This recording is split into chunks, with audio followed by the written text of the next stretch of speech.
আসসালামু আলাইকুম ভিউয়ার্স, আপনারা সবাই কেমন আছেন? আশা করি সকলেই ভালো আছেন।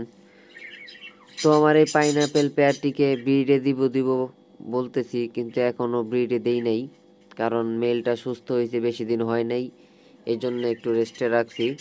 হয়তো খুব শীঘ্রই ওদেরকে একটা ব্রিডিং বক্স দিয়ে দিব। আশা করি ওদের কাছ থেকে ভালো একটা রেজাল্ট পাবো ইনশাল্লাহ। আপনারাও দোয়া করবেন যাতে ওদের কাছ থেকে সাকসেসফুলভাবে ব্রিড নিতে পারি। আর এখানে মজার বিষয় হচ্ছে, মেল যে পাখিটা সামনে বসে আছে ও কিন্তু নন টেম ছিল। তো আমি এরকম সাইড দিয়ে এসে দাঁড়ায় দাঁড়ায় ওদেরকে একটু একটু করে খাবার দিতাম। দিলে মেল পাখিটা আসতো, এসে এরকমভাবে খাইতো। তো একটা সময় ভিতরে হাত দিলে কোনো কামড় টামড় দিত না, হাত থেকে খাবার নিত, ওরেও আদর করা যাইতো।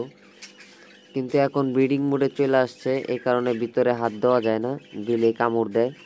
তো অনেক অ্যাগ্রেসিভ হয়ে গেছে। তো দেখি এই সপ্তাহের মধ্যে হয়তো ওদেরকে ব্রিডিং বক্স দিয়ে দিব ইনশাল্লাহ। তো ভিডিওটি ভালো লাগলে সবাই চ্যানেলটিকে সাবস্ক্রাইব করে পাশে থাকবেন। ধন্যবাদ।